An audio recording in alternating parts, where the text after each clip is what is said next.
సేవా రంగం మరియు భారత ఆర్థిక సవాళ్ళు మరియు ప్రణాళికలు వీటి గురించి పరిశీలిద్దాం. సేవా రంగం ఏ దేశ ఆర్థిక వ్యవస్థనైనా ఇక్కడ మూడు రంగాలు ఉంటాయి. ఒకటి అగ్రికల్చర్ సెక్టర్, రెండోది ఇండస్ట్రియల్ సెక్టర్, మూడోది సర్వీస్ సెక్టర్. ఈ సర్వీస్ సెక్టర్ని తృతీయ ఈ సేవా రంగానికి వివిధ రకాల పేర్లు ఉంటాయి. ఒకటి సర్వీస్ సెక్టర్ అని ఇంగ్లీష్లో సర్వీస్ సెక్టర్ అంటాము, దాన్నే తృతీయ రంగం అంటాము, దీన్నే సేవా రంగం అంటాము. అంటే సేవా రంగాన్ని తృతీయ రంగము లేదా మూడో రంగం అని పిలుస్తారు. ఇది వెరీ వెరీ ఇంపార్టెంట్ అండి. చాలాసార్లు ఎగ్జామ్లో అడిగాడు. సేవా రంగాన్ని ఏమంటాము? తృతీయ రంగం అంటాము లేదా మూడో రంగం అని పిలుస్తాము. తర్వాత మరి ఈ సేవా రంగంలో ఏమేమి వస్తాయి ఒకసారి అంశాలు చాలాసార్లు అడిగాడు. ఇది కూడా ఇంపార్టెంట్ బిట్.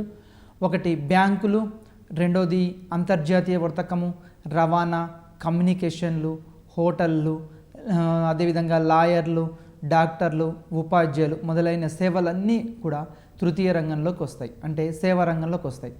సేవా రంగంలో మామూలుగా మనకు వర్తకం తీసుకున్న, బ్యాంకులు తీసుకున్న, ఉపాధ్యాయ సేవలు, డాక్టర్ల సేవలు, తర్వాత అదేవిధంగా మనకు కమ్యూనికేషన్స్, హోటల్స్, ఇవన్నీ కూడా సేవా రంగం అని పిలవడం జరుగుతుంది. ఈ ఎగ్జామ్లో చాలాసార్లు అడిగాడు, ఈ బిట్ను చాలాసార్లు అడిగాడు. సేవా రంగం అనగా ఈ క్రింది అంశాలు వస్తాయి. ఆప్షన్ ఏ ఆప్షన్ ఏ బ్యాంకులు, ఆప్షన్ బి లాయర్ల సేవలు, ఆప్షన్ సి హోటళ్ళు, ఆప్షన్ డి కమ్యూనికేషన్లు, తర్వాత ఆప్షన్ ఏ పైవన్నీ. ఇక్కడ ఆన్సర్ ఏంది? పైవన్నీ. ఈ విధంగా క్వశ్చన్ అడగడం జరుగుతుంది.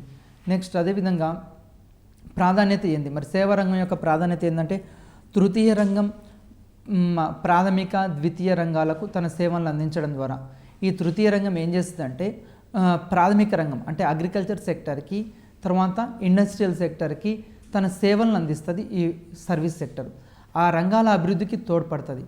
ఇది డైరెక్ట్గా వస్తువులను ఉత్పత్తి చేయదు, కానీ ప్రాథమిక రంగము, ద్వితీయ రంగము అభివృద్ధి చెందడానికి కావలసిన సేవల్ని ఈ తృతీయ రంగం అనేది అందించడం జరుగుతుంది. ఆ రంగాల అభివృద్ధికి అనేది తోడ్పడుతుంది. అందుకోసమే ఏజీబీ ఫిషర్ ప్రతి ఆర్థిక వ్యవస్థ అభివృద్ధి చెందేటప్పుడు పెట్టుబడి, ఉద్యోగితలు ప్రాథమిక రంగం నుంచి క్రమంగా తరలుతూ ఉంటాయని వివరిస్తాడు.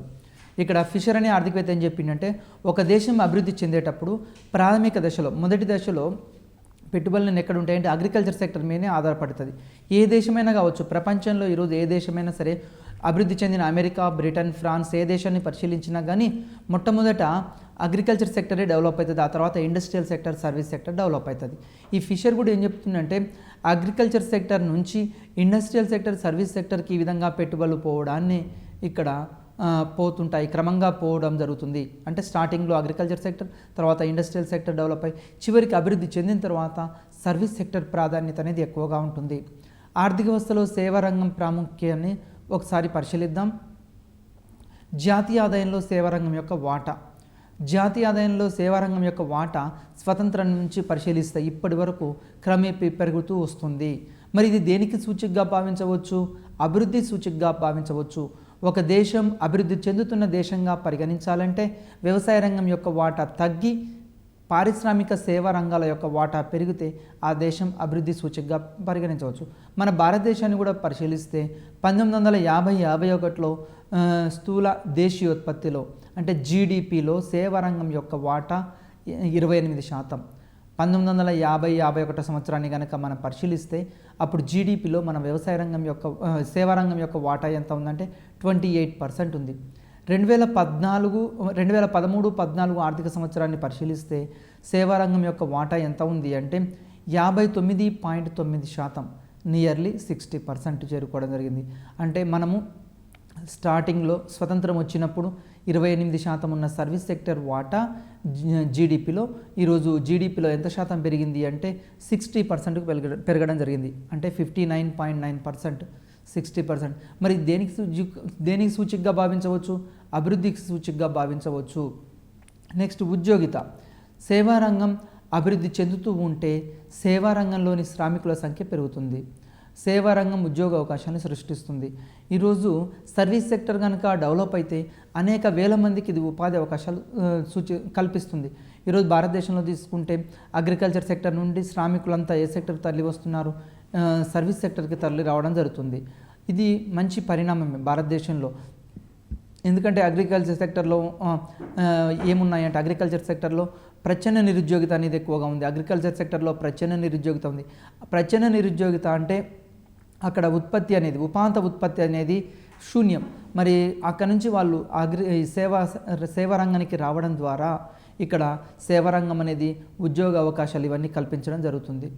పెట్టుబడి మన దేశ పంచవర్ష ప్రణాళికల్లో రంగాల వారీగా కేటాయించిన మొత్తాలు ఈ రంగం యొక్క ప్రాధాన్యత పెరుగుతుంది. అంటే పంచవర్ష ప్రణాళికల్లో కూడా తీసుకుంటే మనకు సర్వీస్ సెక్టర్కి ఎక్కువ మొత్తంలో మనం కేటాయిస్తున్నాం. వివిధ ప్రణాళికల్లో ఎక్కువ మొత్తంలో తర్వాత మన ప్రణాళికల కేటాయింపుల్లో సేవా రంగానికి ప్రాధాన్యత ఇవ్వడం జరుగుతుంది. మనకు స్వతంత్రం వచ్చినప్పటి నుంచి మొదటి పంచవర్ష ప్రణాళిక నుంచి 12 పంచవర్ష ప్రణాళికలు తీసుకుంటే ఈ 12 పంచవర్ష ప్రణాళికల్లో మనకు సర్వీస్ సెక్టర్ యొక్క ఎక్కువ కేటాయింపులు అనేది చేయడం జరుగుతుంది వివిధ ప్రణాళికల్లో. మరి ఎందుకు కేటాయింపులు చేస్తున్నామంటే వ్యవసాయ రంగం యొక్క ప్రాధాన్యత తగ్గించి ఇండస్ట్రియల్ సెక్టర్ సర్వీస్ సెక్టర్ ప్రాధాన్యత పెంచడం మన యొక్క ధ్యేయం. దీనివల్ల దేశం త్వరగా అభివృద్ధి సాధించడం జరుగుతుంది. తర్వాత విద్యుత్ రవాణా, సమాచార, వర్తక, సాంఘిక, ఇతర సేవలు వీటన్నిటి దేని కిందికి వస్తాయి? సర్వీస్ సెక్టర్ కిందికి వస్తుంది. అంటే ఎలక్ట్రిసిటీ అయినా, ట్రాన్స్పోర్ట్ అయినా, తర్వాత కమ్యూనికేషన్స్ ఇవన్నీ దేని కిందికి వస్తున్నాయి అంటే దీనికి ఎక్కువ ప్రాధాన్యత ఇస్తున్నాం మన పంచవర్ష ప్రణాళికల్లో. ఇతర సేవలు, సామూహిక, వ్యక్తిగత సేవలు మొదలైనవన్నీ కూడా అధిక ప్రాధాన్యత ఇస్తున్నాం సర్వీస్ సెక్టర్కి. ఇక్కడ ప్రతి పంచవర్ష ప్రణాళికలో కూడా ఎక్కువ నిధులు ఎలక్ట్రిసిటీ మీద, ట్రాన్స్పోర్ట్ మీద, కమ్యూనికేషన్స్ మీద కేటాయించడం జరుగుతుంది. మరి ఎక్స్పోర్ట్స్ తీసుకుంటే మన యొక్క సర్వీస్ సెక్టర్ యొక్క ఎక్స్పోర్ట్స్ ఎట్లా ఉన్నాయంటే గత సంవత్సరాల నుంచి పరిశీలిస్తే ఎక్కువ మొత్తంలో పెరగడం జరుగుతుంది. గత కొన్ని సంవత్సరాలుగా మన దేశంలో ఉత్పత్తులు అనేవి సాఫ్ట్వేర్ ఎక్స్పోర్ట్ అనేవి పెరగడం జరుగుతుంది. అంటే సర్వీస్ సెక్టర్ సంబంధించిన ఎక్స్పోర్ట్స్ అనేవి మనం ఈరోజు సాఫ్ట్వేర్ రంగంలో గణనీయమైన అభివృద్ధి సాధించాం. దీనికి ప్రధాన కారణం ఏంటంటే సర్వీస్ సెక్టరే చెప్పతున్నాం. అంటే సర్వీస్ సెక్టర్ యొక్క ఎక్స్పోర్ట్స్ అనేవి ఎక్కువగా ఉండడం జరుగుతుంది. భారతదేశంలో 2001లో ఎగుమతుల వాటా 27.9% ఉంది. 27.9% ఉంది. ఈరోజు ఎగుమతుల యొక్క వాటా ఎంత ఉంది అంటే 32.5%. అంటే 2013 సంవత్సరాన్ని పరిశీలిస్తే 32.5% ఇక్కడ పెరగడం జరిగింది. అంటే ఎగుమతులు కూడా మన ఎక్కువగా పెరగడం జరుగుతుంది. ఉత్పత్తి కారకాల గమనశీలత అంటే మనకు వ్యవసాయ రంగం యొక్క ప్రాధాన్యత తగ్గి సింగర్ అనే ఆర్థికవేత్త ఏం చెప్పాడు అంటే వ్యవసాయ రంగం యొక్క ప్రాధాన్యత తగ్గి పారిశ్రామిక రంగం, సేవా రంగం వాటా పెరగాలన్నాడు. మరి ఈ వాటా పెరగాలి అంటే అగ్రికల్చర్ సెక్టర్లో పనిచేసే శ్రామికులు ఎక్కడికి తరలాలి? ఆర్థర్ లూయిస్ ప్రకారం అగ్రికల్చర్ సెక్టర్లో పనిచేసే శ్రామికులు పారిశ్రామిక సేవా రంగాలకు తరలించుకోవాలి. ఉత్పత్తి కారకాల యొక్క గమనశీలతను పరిశీలిస్తే రవాణా సౌకర్యాల ద్వారా అంటే ఈరోజు రవాణా సౌకర్యాలు అభివృద్ధి చెందినాయి కాబట్టి ఉత్పత్తి కారకాలు వివిధ ప్రాంతాలకు తరలించబడుతున్నాయి. ఉత్పత్తి కారకాలు ఈరోజు భారతదేశంలో ఏ మూలలో అయినా పనిచేయడానికి ముందుకొస్తున్నారు. దానికి కారణం ఏంది? ఈరోజు టెలికమ్యూనికేషన్స్, బ్యాంకింగ్, తర్వాత ఇవన్నీ అభివృద్ధి చెందడం జరిగింది. అదేవిధంగా ముడి పదార్థాలు, బొగ్గు, యంత్ర సామాగ్రి, శ్రామికులు వివిధ స్థలాల నుండి ఎప్పటికప్పుడు తరలించుకోవచ్చు. మనము ముడి పదార్థాలను ఒక ప్రదేశం ఇండస్ట్రీ ఏమో ఒక దగ్గర, ముడి పదార్థాలు రా మెటీరియల్స్ ఒక దగ్గర ఉన్నా కానీ ఈరోజు ట్రాన్స్పోర్ట్ సౌకర్యం అనేది అభివృద్ధి చెందింది కాబట్టి మనము రైళ్ల ద్వారా, రోడ్డు రవాణా ద్వారా వీటి ద్వారా కూడా ముడి పదార్థాలను తరలించడం జరుగుతుంది. అదేవిధంగా యంత్ర సామాగ్రిని తరలిస్తున్నాము. శ్రామికుల్ని కూడా మనం ఒక ప్రాంతం నుండి మరొక ప్రాంతానికి తరలిస్తున్నాం. ఈ విధంగా తరలించి ఉత్పత్తిని అనేవి గణనీయంగా పెంచుకోవడం జరుగుతుంది. ఉత్పత్తి కారకాలు ఈరోజు ఎట్లా ఉన్నాయంటే పూర్తి గమనశీలత ఉన్నది. ఎక్కడ ఎక్కువ వేతనం ఇస్తే ఉత్పత్తి కారకాలు అక్కడ పనిచేయడానికి ముందుకు వస్తున్నారు. ఇది దేనికి శుభ సూచకం అంటే అభివృద్ధి సూచకము. ఒక దేశం అభివృద్ధి చెందుతున్న దేశంగా చెప్పాలి అంటే ఉత్పత్తి కారకాల గమనశీలత ఉండాలి. అది మన యొక్క భారతదేశంలో ఉత్పత్తి కారకాల యొక్క గమనశీలత అనేది చాలా ఎక్కువగా ఉంది. అదేవిధంగా వస్తు విక్రయాలు ప్రస్తుతం వస్తు ఉత్పత్తి బాగా పెరిగింది. విక్రయం కోసం ఉత్పత్తి జరుగుతుంది. మన యొక్క ప్రొడక్షన్ అనేది ప్రస్తుతం ఎట్లా ఉంది అంటే ప్రొడక్షన్ బాగా పెరిగింది. భారతదేశం స్వతంత్రం వచ్చినప్పుడు తక్కువ ఉత్పత్తి ఉండేది, ప్రొడక్షన్ ఉండేది. కానీ నేడు వస్తు ఉత్పత్తి అనేది అంటే డిమాండ్ కంటే సప్లై ఎక్కువగా చేయడం జరుగుతుంది. ఈ విధంగా ఎక్కువ సప్లైని మనం ఏం చేస్తున్నామంటే మన దేశమే కాకుండా ఇతర దేశాలకు కూడా మనం పంపించడానికి అంటే ఎగుమతులు చేయడానికి అవకాశం ఏర్పడింది. వస్తువు యొక్క క్రయ విక్రయాల ఉత్పత్తి బాగా జరుగుతుంది. ఈ రంగం విశ్వవ్యాప్తంగా అతిపెద్ద రంగంగా అభివృద్ధి చెందుతూ ఎక్కువ భాగం ఉత్పత్తిని, అంటే మన దేశంలో డిమాండ్ కంటే సప్లై ఎక్కువగా చేస్తున్నాం. ఈ డిమాండ్ కంటే సప్లై ఎక్కువగా చేసి ప్రపంచవ్యాప్తంగా మన ఉత్పత్తుల్ని అమ్ముతున్నాం. అదేవిధంగా ఎక్కువ మందికి ఉపాధి అవకాశాన్ని కూడా ఇక్కడ కల్పించడం జరుగుతుంది. ఎగుమతుల విలువలను కూడా మన యొక్క జీడిపిలో ఇక్కడ ఎక్కువగా ఎగుమతులు కూడా మనకు సర్వీస్ సెక్టర్ యొక్క ఎగుమతులు విలువ కూడా మన దేశంలో పెంచుకోవడం జరుగుతుంది. భారతదేశంలో సేవా రంగంలో గల అంశాలు. భారతదేశంలో ఇటీవలి కాలంలో తృతీయ రంగం ఎక్కువ మందికి ఉపాధిని కల్పిస్తుంది. జాతీయ ఆదాయంలో ఎక్కువ వాటాను కూడా అందిస్తుంది. ఇది దేనికి సూచిక అంటే అభివృద్ధి సూచిక. ఇటీవలి కాలాన్ని పరిశీలిస్తే మనము సర్వీస్ సెక్టర్లో మనకు ఎక్కువ వాటా వచ్చేది ఏంటంటే 60% కూడా జీడిపి నుంచి మనకు జీడిపిలో 60% యొక్క సర్వీస్ సెక్టర్ వాటా అనేది ఉండడం జరిగింది. అదేవిధంగా ఎంప్లాయ్మెంట్ అవకాశాలు కూడా అగ్రికల్చర్ సెక్టర్, సర్వీస్ సెక్టర్ కంటే ఈ సర్వీస్ సెక్టర్లో ఎక్కువ మందికి ఉపాధి అవకాశం ఈరోజు కల్పించడం జరుగుతుంది. దీంట్లో రియల్ ఎస్టేటు, హోటల్స్, బిజినెస్, అదేవిధంగా ట్రాన్స్పోర్ట్, టెలికమ్యూనికేషన్స్, బ్యాంకింగ్ అన్ని రంగాల్లో ఈరోజు ఎక్కువ మందికి ఎంప్లాయ్మెంట్ అవకాశాలు కల్పించడం జరుగుతుంది. స్థూలంగా చెప్పాలంటే సేవా రంగంలో రకరకాల కార్యకలాపాల వల్ల కొన్ని ప్రధాన తరగతుల్లో విభజించవచ్చు. అంటే మనం వీటిని కొన్ని తరగతుల్లో విభజించవచ్చు. వాటిని నెంబర్ 1 వ్యాపారం. వ్యాపారం అనేది సర్వీస్ సెక్టర్ కిందకి వస్తుంది. అదేవిధంగా హోటళ్ళు, రెస్టారెంట్లు. ఎగ్జామినేషన్ పాయింట్ ఆఫ్ వ్యూలో ఏమి ఇస్తారంటే ఈ సేవారంగం కొన్ని ఏమేమి తరగతులు ఉంటాయి, సేవారంగంలో ఏమేమి ఉంటాయి అని అడుగుతాడు. ఒకటి వ్యాపారం, తర్వాత హోటళ్ళు, రెస్టారెంట్లు, ఇవన్నీ కూడా సర్వీస్ సెక్టర్ కిందకి రావడం జరుగుతుంది. అదేవిధంగా రవాణా తీసుకుంటే ఇక్కడ రైల్వే మరియు ఇతర రవాణా వ్యవస్థ అంటే రైల్వే, తర్వాత మనకు అదేవిధంగా నేవీ, ఎయిర్పోర్ట్ ఇవి కూడా దీంట్లో రావడం జరుగుతుంది. ఇవి కూడా రవాణా కింద తీసుకోవడం జరుగుతుంది. అదేవిధంగా గిడ్డంగులు. ఇంతకుముందు భారతదేశంలో రైతులు పండించిన పంటకు స్టోరేజ్ అనేది లేదు. ఎందుకంటే రైతులు పండించిన పంటను వెంటనే అమ్ముకునేవాళ్ళు. కానీ ఈరోజు రైతులు ఏం చేస్తున్నారు, గిడ్డంగులు ఏర్పాటు చేయడం ద్వారా, శీతల గిడ్డంగులు ఏర్పాటు చేయడం ద్వారా వాటిని ఎక్కువ కాలం నిల్వ ఉంచుకొని మంచి ధర వచ్చినప్పుడు అమ్ముకోవడానికి అవకాశం ఉంది. బ్యాంకులు కూడా ఈ విధంగా గిడ్డంగులను నిల్వ ఉంచితే వాళ్లకు మళ్ళీ తిరిగి రుణాలు ఇవ్వడానికి అవకాశం కల్పిస్తుంది. ప్రభుత్వం కూడా వివిధ రకాల ప్రోత్సాహకాలు అందిస్తుంది. అదేవిధంగా కమ్యూనికేషన్స్ సంబంధించి ఈరోజు భారతదేశంలో మనందరూ తెలుసు మొబైల్ ఫోన్స్, ఈరోజు ఫోన్స్, తర్వాత కమ్యూనికేషన్స్, వీటి ద్వారా కూడా ఎక్కువ సమాచారం, రైతులకు కావాల్సిన సమాచారాన్ని ఇవి అందిస్తున్నాయి. ఎప్పటికప్పుడు మార్కెట్ సమాచారాన్ని వాళ్ళకు తెలియజేయడం జరుగుతుంది. బ్యాంకులు, బీమా సంస్థలు, ఇవి కూడా దేశంలో ఇప్పుడు ప్రైవేట్ రంగాన్ని బ్యాంకుల్లో, బీమా సంస్థల్లో కూడా మనం ఆహ్వానించడం జరిగింది. ఈ విధంగా ఆహ్వానించడం ద్వారా, ప్రైవేట్ రంగాన్ని ఆహ్వానించడం ద్వారా త్వరితగతిన భారతదేశంలో ఎక్కువ మొత్తంలో మూలధన సంచయనానికి, అదేవిధంగా పెద్ద మొత్తంలో పెట్టుబడులు పెట్టడానికి వివిధ రకాల బ్యాంకులు మన దేశంలోకి ప్రైవేట్ బ్యాంకులు తరలి రావడం జరిగింది. ఈ బ్యాంకుల ద్వారా దేశంలో మూలధన సంచయనము అనేది పెరగడం జరిగింది. అదేవిధంగా బీమా సంస్థలు కూడా, ప్రైవేట్ రంగంలో బీమా సంస్థలకు అవకాశం కల్పించడం ద్వారా దేశంలో అంటే రైతులు పండించిన పంటకి బీమా ఉండడము, తర్వాత పారిశ్రామికంగా ఉత్పత్తి చేసిన ఉత్పత్తులకు బీమా కల్పించడం, ఇట్లాంటివన్నీ చేయడం జరుగుతుంది. తర్వాత స్థిరాస్తి వ్యాపారము, వర్తక సేవలు, ఇది కూడా సర్వీస్ సెక్టర్ కిందికి రావడం జరుగుతుంది. దీని తర్వాత ప్రభుత్వ పాలన మరియు రక్షణ, అదేవిధంగా 9వది విద్య, వైద్య, మత, ఇతర సామాజిక సేవలు, న్యాయశాస్త్ర సేవలు, ఇవన్నీ కూడా దేని కిందికి వస్తాయి అంటే సేవా రంగం కిందికి వస్తాయి. ఎగ్జామినేషన్ పాయింట్ ఆఫ్ వ్యూలో ఏమడుగుతాడంటే ఈ క్రింది అంశము సేవా రంగ పరిధిలోకి వస్తుంది అని అంటాడు. ఒకటి విద్య, ఆప్షన్ ఏ విద్య, ఆప్షన్ బి వైద్యం, ఆప్షన్ సి స్థిరాస్తి వ్యాపారం, ఆప్షన్ డి పైవన్నీ. ఇక్కడ ఏమొస్తుంది, పైవన్నీ రావడం జరుగుతుంది. ఈ విధంగా మనం ఎగ్జామినేషన్లో క్వశ్చన్ ఫ్రేమ్ చేయాలి.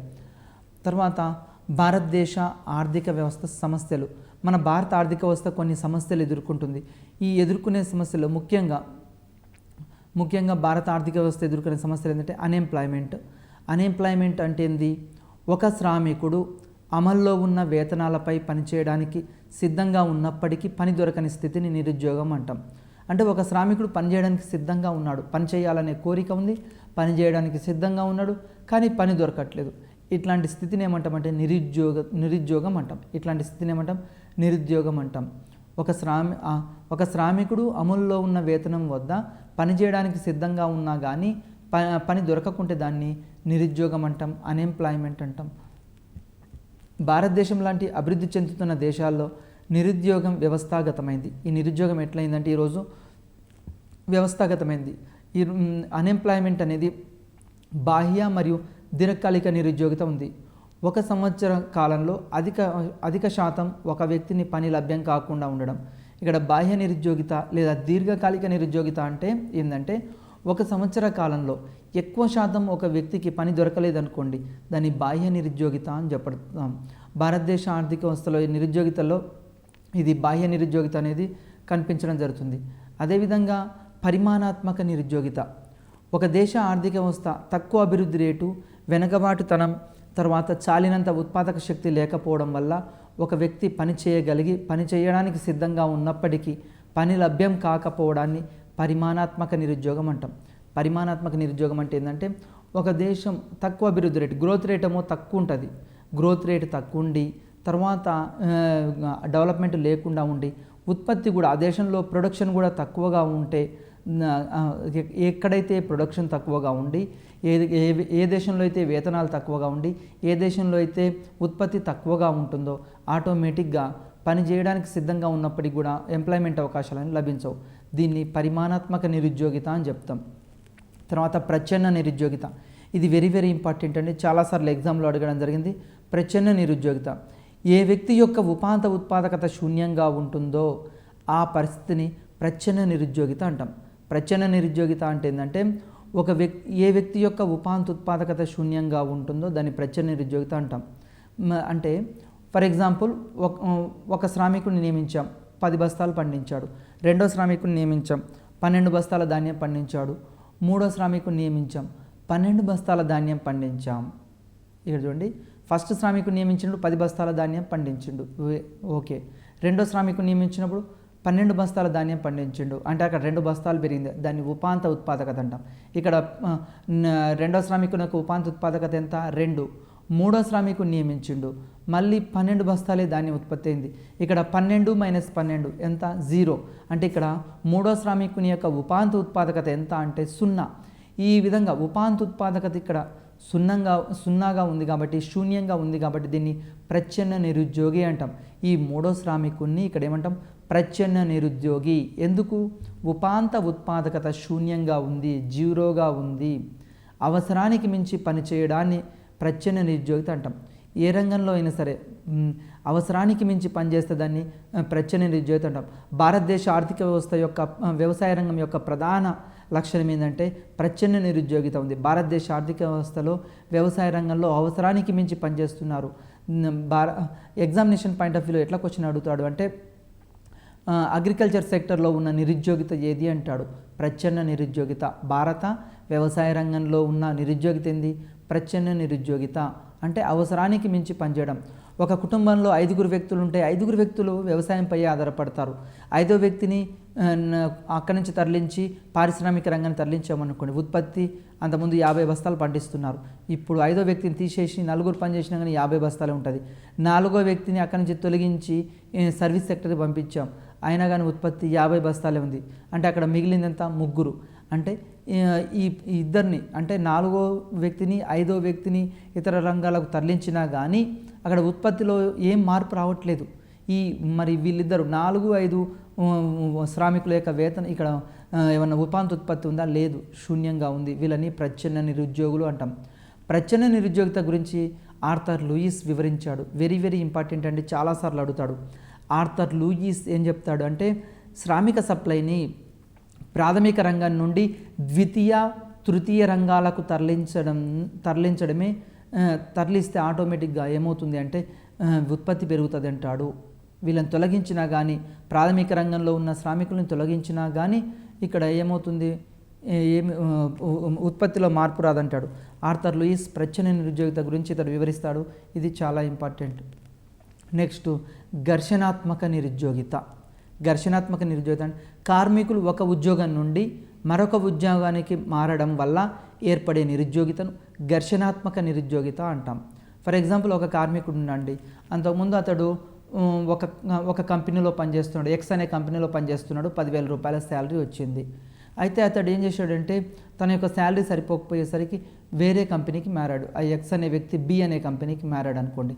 అప్పుడు ఏమవుతుంది, అక్కడ వేతనం పెరిగింది. వేతనం పెరగడం వల్ల అంటే ఒక ఉద్యోగం నుండి మరొక ఉద్యోగానికి ఇక్కడ మారుతున్నాడు. మారే కాలంలో ఒక ఉద్యోగం నుండి మరో కాలానికి మారే కాలంలో అతడు కొంతకాలం అంటే ఇప్పుడు ఏ కంపెనీని వదిలిపెట్టి బి కంపెనీకి పోయే సమయంలో 1 నెల 2 నెలలో ఖాళీగా ఉంటాడు. ఈ ఖాళీగా ఉండే కాలాన్ని ఇక్కడ ఘర్షణాత్మక నిరుద్యోగిత అంటాం. అంటే ఒక వ్యక్తి ఒక ఉద్యోగం నుండి మరొక ఉద్యోగానికి మారడం వల్ల ఏర్పడే నిరుద్యోగితను ఇక్కడ ఘర్షణాత్మక నిరుద్యోగిత అంటాం. ఇది ఏ దేశంలో ఉంటుందంటే అభివృద్ధి చెందిన దేశాల్లో ఉంటుంది. అమెరికా, బ్రిటన్, ఫ్రాన్స్ ఇట్లాంటి దేశాల్లో ఉంటుంది. మన భారతదేశం లాంటి దేశాల్లో ఇది ఉండదు. అభివృద్ధి చెందుతున్న దేశాల్లో ఉండదు. ఇది ఎక్కడ ఉంటుంది? అభివృద్ధి చెందిన దేశాల్లో ఉండడం జరుగుతుంది. నెక్స్ట్ సాధారణ స్థితి నిరుద్యోగిత అంటే ఇక్కడ సర్వే జరిపే సంవత్సరానికి మొత్తం కాలంలో నిరుద్యోగులుగా ఉన్న వారిని సాధారణ స్థితి నిరుద్యోగితగా పరిగణించవచ్చు. ఇక్కడ సాధారణ స్థితి నిరుద్యోగిత అంటే సర్వే జరిపే కాలంలో అతడు నిరుద్యోగిగా ఉన్నాడు అనుకోండి, దాన్ని సాధారణ స్థితి నిరుద్యోగి చెప్పవచ్చు. వారం వారీ స్థితి నిరుద్యోగిత. ఇక్కడ వారం వారీ స్థితి నిరుద్యోగిత అంటే సర్వే జరిపే వారానికి ముందు వారంలో 1 గంట కూడా దీన్ని పని దొరకని స్థితిని వారం వారీ స్థితి అంటాం. అంటే సర్వే జరిపే వారానికి ముందు వారంలో 1 గంట కూడా పని దొరకని స్థితిని. ఫర్ ఎగ్జాంపుల్ మనం ఈ వారంలో సర్వే జరుపుతున్నామండి, ఇంతకుముందు వారంలో పని దొరకలేదు అనుకోండి, పని దొరకకుండా అతడు ఖాళీగా ఉంటే ఆ వారం నుంచి ఈ వారం వరకు ఖాళీగా ఉంటే దాన్ని వారం వారీ స్థితి నిరుద్యోగిత అని చెప్తాం. తర్వాత అనిచ్ఛాపూర్వక నిరుద్యోగిత అంటే అమల్లో ఉన్న వేతనం వద్ద పని చేయడానికి సిద్ధంగా ఉన్నప్పటికీ పని లభించని స్థితిని అనిచ్ఛాపూర్వక నిరుద్యోగిత అంటాం. ఇది అభివృద్ధి చెందుతున్న భారతదేశం లాంటి దేశాల్లో ఉంటుంది. అంటే అమల్లో ఉన్న వేతనం వద్ద పనిచేయడానికి సిద్ధంగా ఉన్నాడు కానీ పని లేదు. ఇది అభివృద్ధి చెందుతున్న భారతదేశం లాంటి దేశాల్లో ఈ అనిచ్ఛాపూర్వక నిరుద్యోగిత ఉంటుంది. దీనికి ప్రధాన కారణం ఏంటంటే జనాభా పెరగడమే ప్రధాన కారణం, పేదరికం కూడా ఒక కారణం. సమాజంలో ఒక వర్గం వారి కనీస జీవన అవసరాలైన మినిమం నీడ్స్ ఏంది మనకు? కూడు గూడు గుడ్డ అంటాం. ఆహారము, ఫుడ్, షెల్టర్, తర్వాత క్లాత్ అంటే ఆహారము, గృహ వసతి, వస్త్రం, ఈ 3 కూడా పొందని పరిస్థితిని ఇక్కడ ఏమంటామంటే పేదరికం అని చెప్తాం. పేదరికం. అయితే ఇక్కడ భారత ఆర్థిక వ్యవస్థ ఎదుర్కొనే సవాళ్ళలో నిరుద్యోగిత అని చెప్పాం. ఈ నిరుద్యోగిత సమస్య అనేది భారతదేశం ప్రస్తుతం ఎదుర్కొంటున్న ప్రధానమైన సమస్య. వివిధ పంచవర్ష ప్రణాళికల్లో ఈ నిరుద్యోగిత నిర్మూలన కోసం ప్రభుత్వం ఏం చేసిందంటే వివిధ రకాల పథకాలు అమలు చేయడం జరుగుతుంది. వివిధ పంచవర్ష ప్రణాళికల్లో వివిధ రకాల పథకాలు అమలు పరుస్తుంది. ప్రస్తుతం కూడా మనకు నేషనల్ గ్యారంటీ ఎంప్లాయ్మెంట్ స్కీమ్ కింద అంటే ఇక్కడ మహాత్మా గాంధీ జాతీయ పనికి ఉపాధి హామీ పథకం క్రింద కూడా ఇక్కడ మనం ఏం చేస్తున్నాము, నిరుద్యోగితను తొలగించడం కోసం కృషి చేస్తుంది ప్రభుత్వం. అదేవిధంగా PMRY ఇట్లాంటి వాటిని కూడా ప్రైమ్ మినిస్టర్ రోజ్గార్ యోజన, తర్వాత దీని ద్వారా ఏమవుతుంది, సెల్ఫ్ ఎంప్లాయ్మెంట్ అవకాశాలు కల్పించడానికి ఎవరైతే పరిశ్రమలు పెడతామని ముందుకు వస్తారో వాళ్లకు రుణాలు ఇవ్వడం, ఇవన్నీ భారత ప్రభుత్వం వివిధ పంచవర్ష ప్రణాళికల్లో అమలు చేస్తుంది. అదేవిధంగా నిరుద్యోగితను తగ్గించడం కోసం భారత ప్రభుత్వం వివిధ పంచవర్ష ప్రణాళికల్లో పెద్ద మొత్తంలో నిధులు కూడా కేటాయించింది. ఈరోజు జాబ్ కార్డ్స్ ఇవ్వడం జరుగుతుంది. జాబ్ కార్డ్స్ అంటే ఎవరైతే MRO ఆఫీస్లో నమోదు చేసుకుంటారో వారికి మేము 18 సంవత్సరాలు నిండాం, మాకు పని చూపించండి అని. ఇట్లాంటి వారికి ప్రభుత్వం ఏం చేస్తుంది, 100 days వర్క్ ప్రోగ్రామ్ కింద వారికి మినిమం వేజెస్ చెల్లిస్తుంది. ఒకవేళ ప్రభుత్వం కనుక పని చూపించకుంటే వాళ్ళకి ఎంత కాలం అయితే పని చూపించదో ఆ కాలానికి అక్కడ అంటే వేతనం కూడా అందించడం జరుగుతుంది. ఈ విధంగా నిరుద్యోగితను తగ్గించడం కోసం ప్రభుత్వం వివిధ రకాల పథకాలు ప్రవేశపెట్టడం జరిగింది. దీని తర్వాత పేదరికం అంటే ఏంటంటే ఎవరైతే మినిమం నీడ్స్ కూడా అంటే ఆహారం, కూడు గూడు గుడ్డ, వీటిని ఫుడ్, షెల్టర్, క్లాత్ అంటాం. ఇవి పొందలేని స్థితిని ఏమంటామంటే పేదరికం అంటాం. చక్రీయ నిరుద్యోగితలో అంటే చక్రీయ రీతిలో నిలకడగా ఉండే కొన్ని శక్తులు ప్రతిచర్యలకు పాల్పడే ఒక పేద దేశంలో ఉండే పేదవారిని పేదవారిగానే ఉండేటట్లు చేస్తాయి.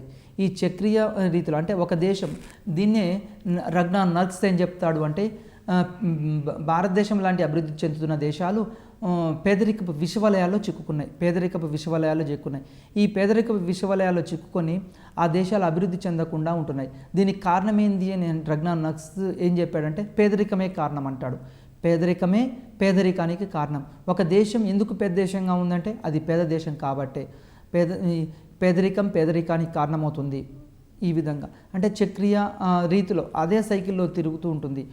ఎందుకు పేదరికం ఉంది? ఆ దేశంలో తక్కువ మూలధన సంచయనం ఉంది. తక్కువ మూలధన సంచయనం వల్ల ఏమవుతుంది? తక్కువ పెట్టుబడులు ఉంటాయి. తక్కువ పెట్టుబడులు ఏమవుతుంది? తక్కువ పెట్టుబడుల వల్ల తక్కువ ఎంప్లాయ్మెంట్ అవకాశం కలుగుతుంది. తక్కువ ఎంప్లాయ్మెంట్ అవకాశం వల్ల తక్కువ వేతనాలు ఇస్తారు.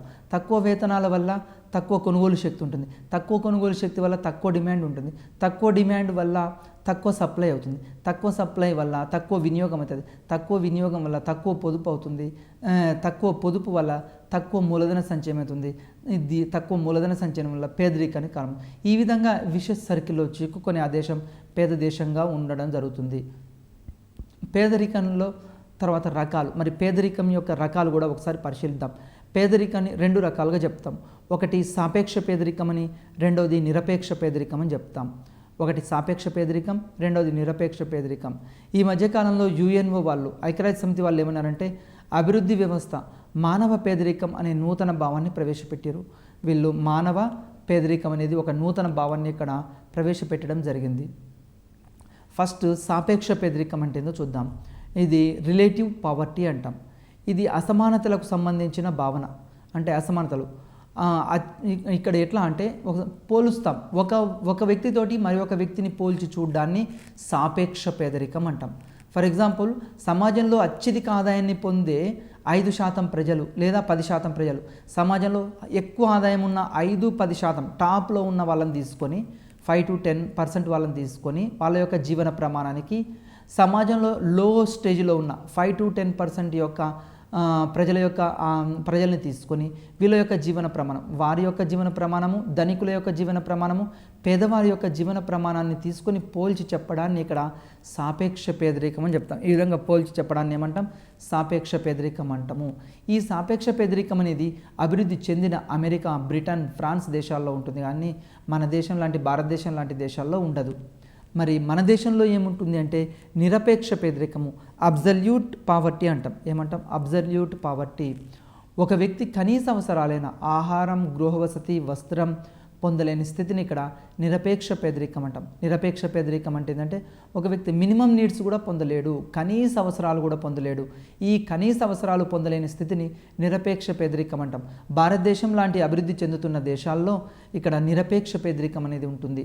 భారతదేశము, బంగ్లాదేశ్, ఇట్లాంటి దేశాల్లో నిరపేక్ష పేదరికం ఉంటుంది. అంటే ఇక్కడ మినిమం నీడ్స్ కూడా వీళ్ళు పొందలేరు. మరి ప్రజల కనీస అవసరాల పరిమాణాలను ముందుగా నిర్ణయించి మార్కెట్ ధరల ఆధారంతో వాటి విలువను అంచనా వేసి ద్రవ్య రూపంలో కనీస జీవనావసర వినియోగాన్ని నిర్ధారిస్తారు. అంటే ఇక్కడ పావర్టీ లైన్ని రూపొందిస్తారు. ఎట్లా రూపొందిస్తారు అంటే ప్రజల యొక్క మినిమం నీడ్స్ ఏముంటాయి, కనీస అవసరాలు, ఆహారానికి ఎంత, క్లాత్కి ఎంత, ఫుడ్కి ఎంత, షెల్టర్కి ఎంత, ఈ విధంగా మినిమం నీడ్స్ తీసుకొని ఏమేమి కావాలి అతనికి మినిమం నీడ్స్, ఆ వస్తువులను ఇంటూ వాటి యొక్క మార్కెట్ ధర, ఈ రెండు గుణకారం చేస్తే ద్రవ్య రూపంలో చెప్పడాన్ని కనీస జీవనాధార వినియోగ వ్యయం అంటాం. ఫర్ ఎగ్జాంపుల్ ఇప్పుడు చూద్దాము. ఇక్కడ ఎగ్జాంపుల్ ఏం తీసుకోవచ్చు అంటే ఇక్కడ మామూలుగా గ్రామీణ ప్రాంతాల్లో జీవనం కొనసాగించాలంటే ఎంత ఆదాయం ఉండాలి? ఒక 60,000 రూపాయల ఆదాయం. అదే పట్టణ ప్రాంతాల్లో అయితే సంవత్సర ఆదాయం, ఈ గ్రామీణ ప్రాంతాల్లో అయితే 60,000 సంవత్సర ఆదాయం. అదే పట్టణ ప్రాంతాల్లో అయితే 1,00,000. ఈ విధంగా అంటే ఇక్కడ నిర్ణయించడం జరుగుతుంది. ఈ విధంగా కొన్ని ఎగ్జాంపుల్స్ తీసుకొని ఇక్కడ చెప్పడం జరుగుతుంది. మరి ఈ కనీస జీవనాధార వినియోగ వ్యయాన్ని కూడా చేయలేని స్థితిని నిరపేక్ష పేదరికం అంటాం. అదేవిధంగా క్యాలరీస్లో కూడా పోల్చవచ్చు. ఫర్ ఎగ్జాంపుల్, గ్రామీణ ప్రాంతాల్లో అయితే 2,400 క్యాలరీల ఆహారాన్ని వినియోగించకుంటే అతడు పేదవాడిగా చెప్తాం.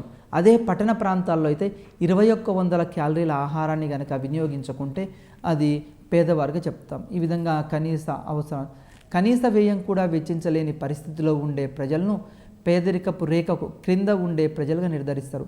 అంటే పావర్టీ లైన్ కింద, బిలో పావర్టీ లైన్ కింద, బీపీఎల్ అని చెప్తాం. ఈ బీపీఎల్ వాళ్ళకి మనం ఈరోజు సమాజంలో వైట్ రేషన్ కార్డ్స్ వాళ్ళని ఇవ్వడం జరుగుతుంది. ఈ బీపీఎల్ని ఎట్లా నిర్ధారిస్తారు?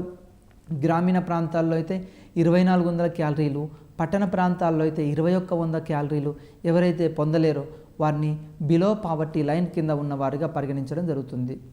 తర్వాత స్వతంత్ర భారత్ ఈ విధంగా పేదరికానికి సంబంధించి మరి పేదరికం భారతదేశం ఎదుర్కొంటున్న ప్రధానమైన సమస్య. ఈ పేదరికాన్ని తగ్గించడం కోసం మనం వివిధ పంచవర్ష ప్రణాళికల్లో అనేక పథకాలు ప్రవేశపెట్టడం జరిగింది. ఈ పేదరికాన్ని దీనికి సంబంధించి కూడా మనం ఏం చేశాము అంటే వివిధ పంచవర్ష ప్రణాళికల్లో పేదరిక నిర్మూలన కార్యక్రమాలు రూపొందించడం జరిగింది. అదేవిధంగా 1974 సంవత్సరంలో గరీబీ హటావో అనే నినాదం శ్రీమతి ఇందిరాగాంధీ ఇవ్వడం జరిగింది. ఇది వెరీ వెరీ ఇంపార్టెంట్ అండి, చాలాసార్లు అడిగాడు. గరీబీ హటావో అనే నినాదం శ్రీమతి ఇందిరాగాంధీ ఇవ్వడం జరిగింది. దీని తర్వాత పేదరికాన్ని తగ్గించడం కోసం ఇక్కడ ఏం చేశారు అంటే ట్రైజం అని, డ్వాక్రా అని ఇట్లాంటి పథకాలు ప్రవేశపెట్టడం జరిగింది.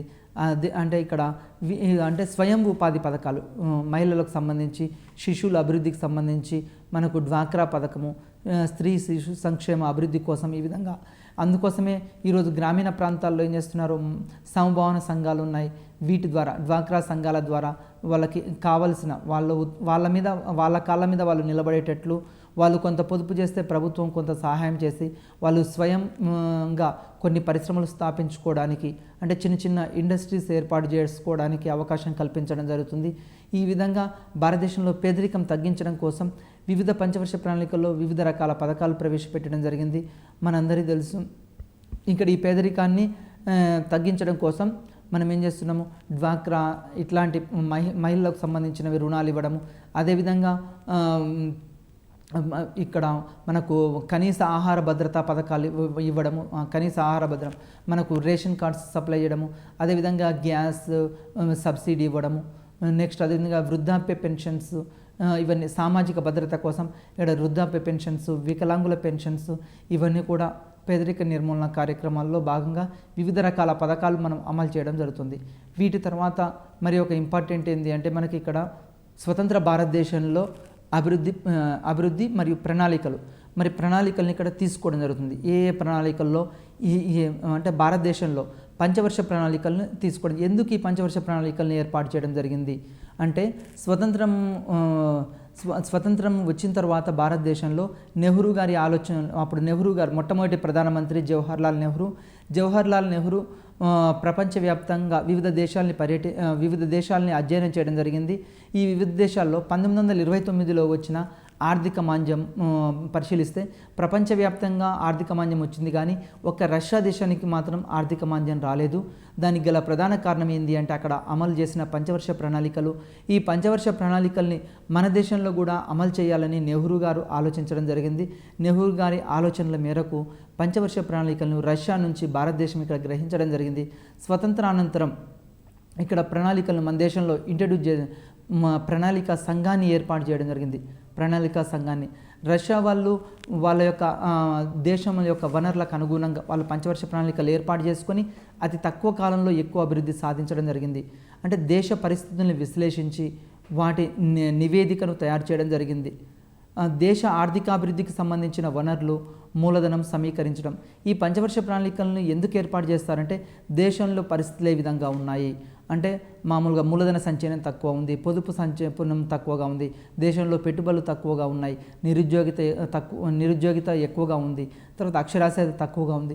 మరి వీటన్నిటిని విశ్లేషించుకొని మరి ఏ రంగానికి ఎంత కేటాయించాలి, తర్వాత దేశం అభివృద్ధికి సంబంధించిన వనరులు ఏమున్నాయి, ఈ వనరులని తక్కువ మూలధనాన్ని మరి ఏ విధంగా వివిధ కేటాయించాలి దీనికోసం. అదేవిధంగా నిర్ణీత కాలానికి ప్రగతిని సమీక్షించడం. మరి ప్రణాళికలు ఏర్పాటు చేసుకున్న తర్వాత నిర్ణీత కాలంలో మరి మనం ఏర్పాటు చేసుకున్న లక్ష్యాలు సాధించలేదా, మరి ఆ సాధించలేదా ప్రగతి తర్వాత ఈ విధంగా అంటే నిర్ణీత కాలానికి ప్రగతిని సమీక్షించడం, రికార్డులు తయారు చేయడం ప్రణాళికలోని ప్రధాన అంశాలు. ప్రణాళికలోని ప్రధాన అంశాలు ఏంటంటే ఒక ప్రణాళికను తయారు చేసేటప్పుడు గ్రోత్ రేట్ ఎంత లక్ష్యం నిర్ణయించుకుంటాం ముందే, తర్వాత ఆ ప్రణాళిక ఎండ్ అయిన తర్వాత ఆ లక్ష్యం సాధించలేదా, ఈ విధంగా ప్రణాళికల్లో ముఖ్య అంశాలు. ప్రణాళిక సంఘం కార్యకలాపాలు వ్యవస్థీకరణ. మరి ప్రణాళిక సంఘాన్ని ఎట్లా ఏర్పాటు చేసుకున్నాం, ఇది ఇంపార్టెంట్ అండి. 1950 మార్చి 15న క్యాబినెట్ తీర్మానం ద్వారా ప్రణాళికా సంఘం ఏర్పడింది. మన భారతదేశంలో 1950 మార్చి 15th రోజు క్యాబినెట్ తీర్మానం ద్వారా ఒక ప్రణాళికా సంఘాన్ని ఏర్పాటు చేసుకున్నాం. తర్వాత 1967 సంవత్సరంలో మళ్ళీ ప్రణాళికా సంఘాన్ని ఏం చేశామంటే పునర్వ్యవస్థీకరించడం జరిగింది. 1900 ఇక్కడ 50లో ప్రణాళిక సంఘాన్ని ఏర్పాటు చేసుకుని 51 నుంచి 55 వరకు ఒకటి, మళ్ళీ 56 నుంచి రెండో పంచవర్ష ప్రణాళికని ఇక్కడ ఏర్పాటు చేసుకోవడం జరిగింది. అయితే 1967 సంవత్సరంలో ప్రణాళిక సంఘాన్ని ఇక్కడ పునర్వ్యవస్థీకరించుకోవడం జరిగింది. తర్వాత దీంట్లో 7 మంది సభ్యులు ప్లస్ మళ్ళీ ఇద్దరు ఇతర సభ్యులను తీసుకోవడం జరిగింది. అంతకుముందు 7 మెంబర్స్ ఉంటే మళ్ళీ ఒక 2 సభ్యులను దీంట్లో పునర్వ్యవస్థీకరించి తీసుకోవడం జరిగింది. ప్రణాళికా సంఘం పాలనకు ఒక కార్యదర్శి ఉంటాడు. మరి ప్రణాళికా సంఘం యొక్క అడ్మినిస్ట్రేషన్ చేయడానికి ఒక కార్యదర్శి ఉంటాడు. ప్రణాళికా సంఘంలో 3 శాఖలు ఉంటాయి. ప్రణాళికా సంఘంలో ప్లానింగ్ కమిషన్లో 3 శాఖలు ఉంటాయి. నెంబర్ 1 సాధారణ విభాగాలు, దీంట్లో 12 శాఖలు ఉంటాయి. నెంబర్ 2 సబ్జెక్టు విభాగాలు అంటే విషయ విభాగాలు. మూడోది హౌస్ కీపింగ్ విభాగాలు. ఈ విధంగా ప్రణాళికా సంఘంలో 3 శాఖలు ఉండడం జరిగింది. తర్వాత ప్రణాళిక నిర్వచనం. మరి ప్రణాళిక అంటే ఏంది ఒకసారి రాబిన్స్ ఒక నిర్వచనం ఇవ్వడం జరిగింది. ప్రణాళిక అనగా ఒక లక్ష్యంతో తన కార్యకలాపాన్ని సాగించడం, నిర్దేశించిన సాధనాల ద్వారా ఆర్థిక కార్యకలాపాలు సాధించడం. అంటే ఒక లక్ష్యాన్ని ఏర్పాటు చేసుకోవాలి. ఫర్ ఎగ్జాంపుల్ మనము 12వ పంచవర్ష ఏదో ఒక ప్రణాళిక తీసుకుందాం, ఏదో ఒక పంచవర్ష ప్రణాళిక. ఫస్ట్ ప్లాన్లో అగ్రికల్చర్ సెక్టర్కి ఎక్కువ ప్రాధాన్యత ఇవ్వాలి. ఇది ఒక లక్ష్యం ఏర్పాటు చేసుకున్నాం. ఏర్పాటు చేసుకున్న తర్వాత దానికి నిధులు ఎక్కువగా కేటాయించాం. నిధులు ఎక్కువగా కేటాయించి అభివృద్ధి కార్యకలాపాలను సాధించడం, ఈ విధంగా చేయడాన్నే ప్రణాళిక అంటాం. నిర్ణీత లక్ష్య సాధనకు అనుగుణంగా తమ కార్యకలాపాలను సాధించడమే ప్రణాళిక. ప్రణాళిక అంటే ఏంటంటే ఒక లక్ష్యాన్ని ఏర్పాటు చేసుకొని సాధించడం. మనం కూడా ఉన్నాం, టీఆర్టీ ఎగ్జామ్కి ప్రిపేర్ అవుతున్నాం. ఈ టీఆర్టీ ఎగ్జామ్కి ప్రిపేర్ అయ్యేటప్పుడు మనం ఒక లక్ష్యం, టీచర్ జాబ్ రావాలని లక్ష్యం. దానికోసం ఏం చేస్తున్నాం, రోజుకి ఎన్ని గంటలు ఉన్నాయి, ఎన్ని గంటలు చదువుతున్నాము, ఎంత సిలబస్ ఉంది, ఏ సబ్జెక్ట్కి ఎన్ని అవర్స్ కేటాయించాలి, ఇదంతా ఒక ప్రణాళిక.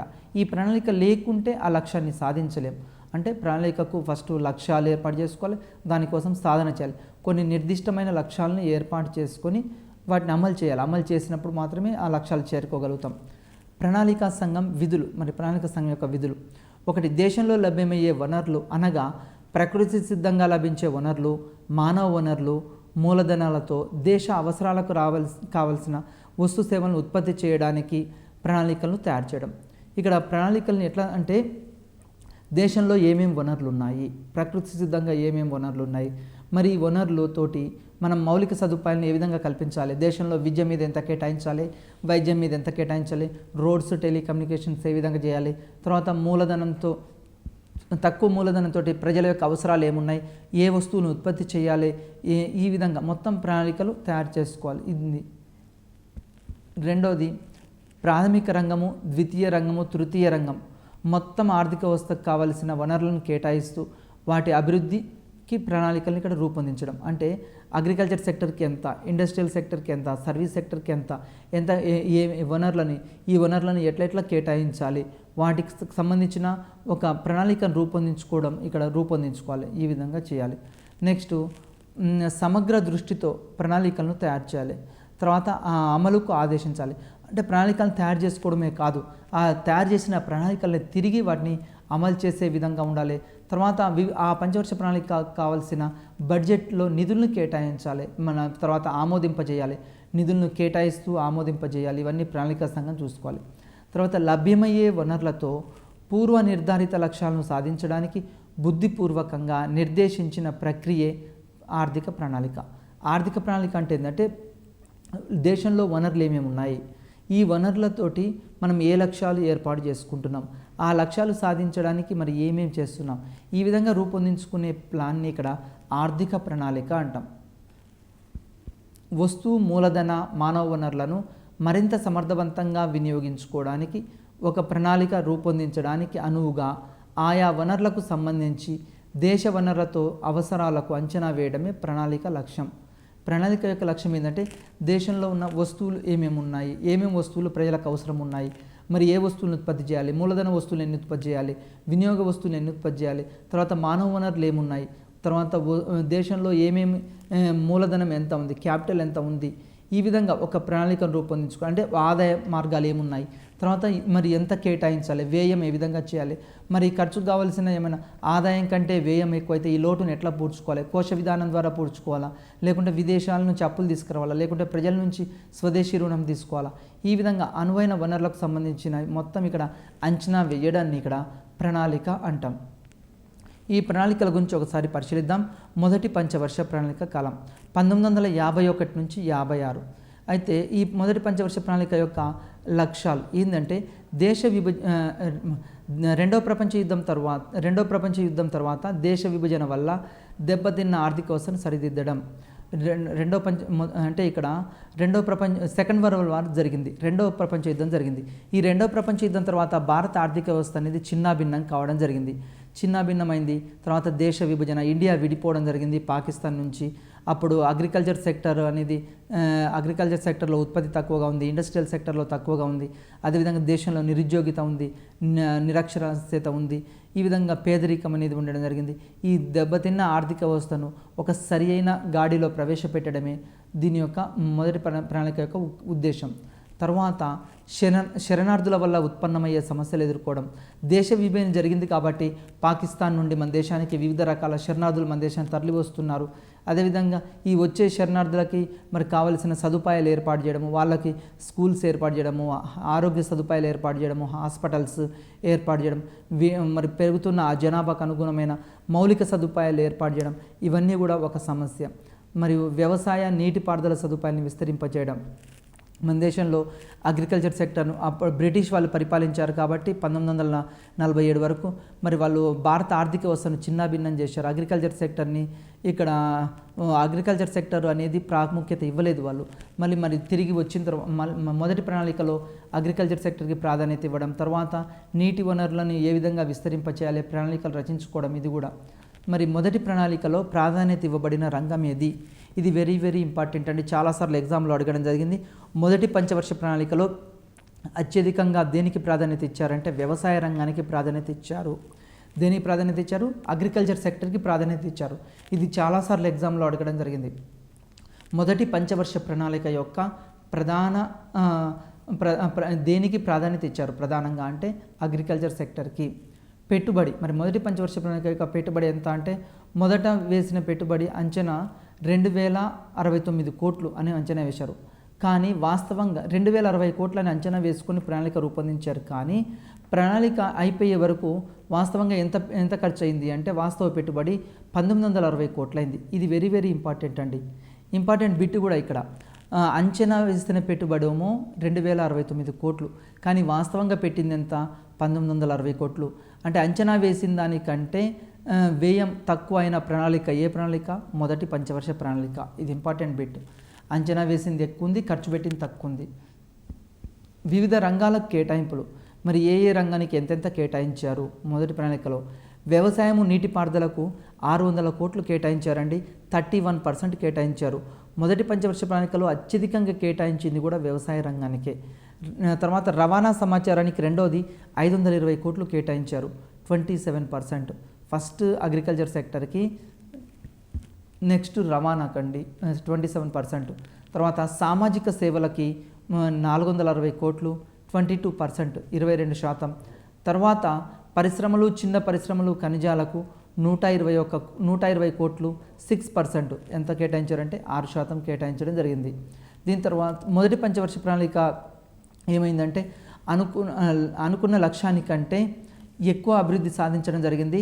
విజయవంతమైన ప్రణాళిక, మొదటి ప్రణాళిక విజయవంతం కావడం జరిగింది. ఎందుకంటే సకాలంలో వర్షాలు పడడం జరిగింది మొదటి పంచవర్ష ప్రణాళికలో. అదేవిధంగా మొదటి పంచవర్ష ప్రణాళికలో కుటుంబ నియంత్రణ కార్యక్రమం 1952 సంవత్సరంలో కుటుంబ నియంత్రణ కార్యక్రమం ప్రారంభించారు. అదేవిధంగా సిడిపి ప్రోగ్రాన్ని కూడా, కమ్యూనిటీ డెవలప్మెంట్ ప్రోగ్రాన్ని కూడా మొదటి పంచవర్ష ప్రణాళికలో ఏర్పాటు చేయడం జరిగింది. మొదటి పంచవర్ష ప్రణాళిక ఇంపార్టెంట్ అండి. మొదటి పంచవర్ష ప్రణాళిక విజయవంతం కావడం జరిగింది. తర్వాత రెండో పంచవర్ష ప్రణాళిక 1956 నుంచి 61 వరకు. దీని లక్ష్యం ఎంత అంటే దీనికి సంబంధించి సామ్యవాద రీతి ఆర్థిక వ్యవస్థ, సమాజ స్థాపన ధ్యేయంగా ఆర్థిక సంపద పంపిణీలో అసమానతలు తొలగించడం రెండో పంచవర్ష ప్రణాళిక యొక్క లక్ష్యం. ఎందుకు అంటే 1955 సంవత్సరంలో ఇక్కడ తమిళనాడులోని ఆవడిలో ఒక సమావేశం జరిగింది. ఈ ఆవడి కాంగ్రెస్ సమావేశంలో జవహర్లాల్ నెహ్రూ ఏం చెప్పాడు అంటే సమాజాన్ని స్థాపించడమే తన ధ్యేయంగా చెప్పడం జరిగింది. అందుకే రెండో పంచవర్ష ప్రణాళికలో ఇక్కడ సంపదని పంపిణీ చేసి సమాజాన్ని స్థాపించాలి అని చెప్పడం జరిగింది. ప్రభుత్వ రంగం పెట్టుబడుల ద్వారా భారీ పరిశ్రమలు, అవస్థాపన అభివృద్ధి చేయాలి. అంటే ప్రభుత్వ రంగానికి ఎక్కువ కేటాయించాలి, ప్రభుత్వ రంగానికి ఎక్కువ కేటాయించాలి. అందుకోసమే రెండో పంచవర్ష ప్రణాళిక కాలంలోనే ఇక్కడ మనకు రెండో పారిశ్రామిక విధాన తీర్మానం రావడం జరిగింది. దీంట్లో కూడా ఏ జాబితాలో 17 రకాల పరిశ్రమలు అన్నాం, దేశ రక్షణ, మందుగుండు సామగ్రి, ఆయుధాలు, ఇవన్నీ. అదేవిధంగా బి జాబితాలో కూడా 12 రకాల వస్తువులు, వీటి ద్వారా భారీ పరిశ్రమలు స్థాపించాలనే లక్ష్యం మనం ఇక్కడ పెట్టుకోవడం జరిగింది. అదేవిధంగా అవస్థాపన సౌకర్యాల అభివృద్ధి కూడా, అంటే అవస్థాపన సౌకర్యాలు అంటే రోడ్స్, టెలికమ్యూనికేషన్స్, ఎలక్ట్రిసిటీ, ఇవన్నీ అవస్థాపన సౌకర్యాల కిందకి వస్తాయి. విద్య, వైద్యం, వీటిని అభివృద్ధి చేస్తే ఆటోమేటిక్గా దేశం అభివృద్ధి అవుతుందని, అంటే ఎక్కువగా రెండో పంచవర్ష ప్రణాళికలో భారీ పరిశ్రమలకు ఎక్కువ కేటాయించడం జరిగింది, అంటే ఇండస్ట్రియల్ సెక్టర్కి. ఆర్థిక స్తోమత కేంద్రీకరణను, ఆదాయ సమర్థను తగ్గించడం. ఇంకో మూడో లక్ష్యం ఏంటంటే ఇక్కడ ఆర్థిక స్తోమత కేంద్రీకరణ, అంటే సంపదను మొత్తము కేంద్రీకృతం కాకుండా ఆర్థిక స్తోమతను వికేంద్రీకరించాలి. అంటే సంపదను మొత్తము కేంద్రీకృతం కాకుండా చూసుకొని ఆదాయ సమర్థను తగ్గించాలని చెప్పడం జరిగింది. ఈ రెండో పంచవర్ష ప్రణాళిక యొక్క పెట్టుబడి అంచనా వ్యయం ఎంత అంటే 4800 కోట్లు. రెండో పంచవర్ష ప్రణాళిక యొక్క అంచనా వ్యయం 4800 కోట్లు. వాస్తవంగా జరిగింది ఎంత? 4672 కోట్లు. ఇది కూడా రెండో పంచవర్ష ప్రణాళికలో ఇక్కడ ఏమైంది అంటే అంచనా వ్యయం కంటే వాస్తవ పెట్టుబడి అనేది తక్కువగా ఉంది. వివిధ రంగాల కేటాయింపులు ఎట్లా ఉన్నాయి రెండో పంచవర్ష ప్రణాళికలో అంటే రవాణా సమాచారానికి 28% కేటాయింపులు చేయడం జరిగింది. రెండో పంచవర్ష ప్రణాళికలో రవాణా సమాచారానికి 28%, తర్వాత పరిశ్రమలు ఖనిజాలకు 24%, వ్యవసాయము అనుబంధ రంగాలకు 20.9%, సాంఘిక సేవలకు 18%. ఇక్కడ ఇది ఇంపార్టెంట్ బిట్ అండి. రెండో పంచవర్ష ప్రణాళిక ఏమైందంటే ఇక్కడ అనుకున్న లక్ష్యాన్ని, అంటే ఎక్కువ మొత్తంలో మనము అనుకున్న లక్ష్యాన్ని కంటే కొంచెం తక్కువ గ్రోత్ రేట్ అనేది సాధించడం జరిగింది. ఇక్కడ వ్యవసాయ రంగానికి కాకుండా పారిశ్రామిక రంగానికి ఎక్కువ ప్రాముఖ్యత ఇవ్వడం జరిగింది. దీని తర్వాత మూడో పంచవర్ష ప్రణాళిక. ఈ మూడో పంచవర్ష ప్రణాళిక వచ్చేవరకు ఏమైంది, ఇక్కడ మూడో పంచవర్ష ప్రణాళిక 1961-66 సంవత్సరం. ఈ మూడో పంచవర్ష ప్రణాళికలో ఒకవైపు పరిశ్రమలు, మరొక వైపు వ్యవసాయ రంగానికి ప్రాధాన్యత ఇవ్వాలి. దీన్ని సంతులిత ప్రణాళికగా రూపొందించడానికి ప్రయత్నం చేశారు. అంటే ఒకవైపు అగ్రికల్చర్ సెక్టర్కి, మరొక వైపు ఇండస్ట్రియల్ సెక్టర్కి ప్రాధాన్యత ఇవ్వాలని మూడో పంచవర్ష ప్రణాళికలో ఇక్కడ నిర్ణయించడం జరిగింది. దీని యొక్క లక్ష్యాలు: స్వయం సమృద్ధి, స్వయం పోషకత్వం ప్రధాన లక్ష్యాలు. ఇది వెరీ వెరీ ఇంపార్టెంట్ అండి. మూడో పంచవర్ష ప్రణాళికలో స్వయం సమృద్ధి, స్వయం పోషకత్వం ప్రధాన లక్ష్యాలు. తర్వాత మానవ వనరులను గరిష్ట స్థాయిలో వినియోగించుకొని అధిక సంఖ్యాకులకు ఉపాధి అవకాశం కల్పించడం ఈ థర్డ్ పంచవర్ష ప్రణాళిక యొక్క లక్ష్యం. మూడో పంచవర్ష ప్రణాళిక లక్ష్యం స్వయం సమృద్ధి, స్వయం పోషకత్వం ప్రధాన లక్ష్యాలండి. దీంట్లో వివిధ రంగాలకు, ఇక్కడ సమాచారానికి, రవాణా సమాచారానికి 25%, తర్వాత పరిశ్రమలకు 23% ఈ విధంగా కేటాయించారు. ఇక్కడ వృద్ధి రేటు లక్ష్యం ఎంత అంటే 5.6% నిర్ణయించడం జరిగింది. తర్వాత నాలుగో పంచవర్ష ప్రణాళిక అండి. నాలుగో పంచవర్ష ప్రణాళిక 1969-1974 నాలుగో పంచవర్ష ప్రణాళిక కాలం. దీని యొక్క లక్ష్యం ఏంటంటే ఆహార ధాన్యాల ఉత్పత్తిని పెంచడం. ఇక్కడ ఆర్థిక వృద్ధిని 5.7% పెంచడం. కానీ అనుకున్న లక్ష్యం ఎంత అంటే 5.7 గ్రోత్ రేటు, కానీ సాధించింది ఎంత అంటే 3.3 సాధించడం జరిగింది. మన నాలుగో పంచవర్ష ప్రణాళికలో సాంఘిక న్యాయాన్ని సమకూర్చడం దీని యొక్క లక్ష్యంగా ప్రకటించడం జరిగింది. తర్వాత ప్రభుత్వ రంగంలోని పరిశ్రమల్ని సమర్థవంతంగా రూపొందించడం. దీంట్లో ప్రాధాన్యత పెట్టుబడి దేనికి కేటాయించారంటే స్థిరత్వంతో కూడిన వృద్ధి. ఇది ఇంపార్టెంట్ అండి. ప్రాధాన్యత దేనికి ఇచ్చారు అంటే స్థిరత్వంతో కూడిన వృద్ధి. పెట్టుబడి ఎంత అంటే 15,902 కోట్లు పెట్టుబడి. కేటాయింపులు దీంట్లో వ్యవసాయం నీటిపారుదలకు 24%, పరిశ్రమలకు 23% కేటాయించడం జరిగింది. ఇక్కడ లోటు ద్రవ్యం ఎంత అంటే 13%. దీని తర్వాత ఫిఫ్త్ ప్లాన్. ఈ ఫిఫ్త్ ప్లాన్ యొక్క కాలము 1974 నుంచి 75, 1974-75 మరియు 1979. కానీ 1978 వరకే ఈ ప్రణాళికను క్లోజ్ చేయడం జరిగింది. ఎందుకంటే ఇక్కడ జనతా ప్రభుత్వం అధికారంలోకి రావడం జరిగింది. తర్వాత లక్ష్యాలు పేదరిక నిర్మూలన, ఆర్థిక స్వావలంబన అనేవి ప్రాధాన్యత లక్ష్యాలుగా పెట్టారు. ఇక్కడ ఐదో పంచవర్ష ప్రణాళిక యొక్క ప్రధాన లక్ష్యం ఏంటంటే పేదరిక నిర్మూలన. వెరీ వెరీ ఇంపార్టెంట్ అండి, పేదరిక నిర్మూలన. తర్వాత ఇతర లక్ష్యాలు ఏంటంటే జీడిపిలో 5.5% వృద్ధి రేటు సాధించడం. నెక్స్ట్ సిక్స్త్ ప్లాన్ ఎప్పుడంటే 1980-85. దీంట్లో ప్రధాన లక్ష్యం ఏంటంటే పేదరిక నిర్మూలన. దీంట్లో కూడా పేదరిక నిర్మూలన, తర్వాత ఉపాధి కల్పన, స్వావలంబన. ఆరో పంచవర్ష ప్రణాళికలో సాంకేతిక స్వావలంబన వెరీ వెరీ ఇంపార్టెంట్ అండి. ఇక్కడ స్వావలంబన అంటే ఏంటంటే దేనికంటే టెక్నాలజీ పరంగా స్వావలంబన సాధించాలని. దీంట్లో పెట్టుబడి 1,09,290 కోట్లు. కేటాయింపులు దేనికి ఎక్కువ కేటాయించారంటే శక్తికి ఎక్కువ కేటాయించడం జరిగింది. మొట్టమొదటిసారిగా ఆరో ప్రణాళికలో శక్తికి అధిక ప్రాధాన్యత ఇచ్చారు. వెరీ వెరీ ఇంపార్టెంట్ బిట్ అండి. మొట్టమొదటిసారిగా శక్తికి ఎక్కువ ప్రాధాన్యత ఇచ్చిన ప్రణాళిక ఏంటంటే సిక్స్త్ ప్లాన్. 1983-84ను రెండవ హరిత విప్లవంగా పేర్కొంటాం. మొదటి హరిత విప్లవం 1966 అని చెప్పాం కదా, 1966. మరి ఇక్కడ రెండవ హరిత విప్లవంగా పేర్కొనడం జరుగుతుంది. ఇది కూడా ఇంపార్టెంట్ అండి. తర్వాత ఏడో పంచవర్ష ప్రణాళిక 1985-1990. మరి దీంట్లో ప్రాధాన్యత లక్ష్యం ఏంటంటే వృద్ధి, ఆధునికీకరణ, స్వావలంబన, సాంఘిక న్యాయం అనేవి ఈ లక్ష్యాలు. మరి దీంట్లో కూడా ఎంప్లాయ్మెంట్ అవకాశాలు పెంచడము, తర్వాత అవస్థాపన సౌకర్యాల అభివృద్ధికి ప్రాధాన్యత ఇవ్వడం ఈ సెవెంత్ ప్లాన్. మరి సెవెంత్ ప్లాన్లో ప్రధాన ప్రాధాన్యత అంశం ఏంటి అంటే ఆహారం, తర్వాత పని, ఉత్పాదకత. ప్రణాళిక వ్యూహం ఇది వెరీ వెరీ ఇంపార్టెంట్ అండి. సెవెంత్ ప్లాన్ యొక్క ప్రణాళిక వ్యూహం, దీన్ని ఎవరు రూపొందించారు అంటే ప్రణాళిక వ్యూహం వకీల్ బ్రహ్మానంద వేతన వస్తువుల వ్యూహం అంటాం. ఏడవ పంచవర్ష ప్రణాళిక ఏ వ్యూహం ప్రకారం ఎవరు రూపొందించారు అంటే వకీల్ బ్రహ్మానందం యొక్క వేతన వస్తువుల వ్యూహం ఆధారంగా దీన్ని రూపొందించడం జరిగింది. ఆర్థిక వృద్ధి రేటు లక్ష్యం ఎంత అంటే 5%, సాధించింది ఎంత అంటే 6%. ఇక్కడ విజయం సాధించడం జరిగింది. సిక్స్త్ ప్లాన్ విజయవంతమైంది.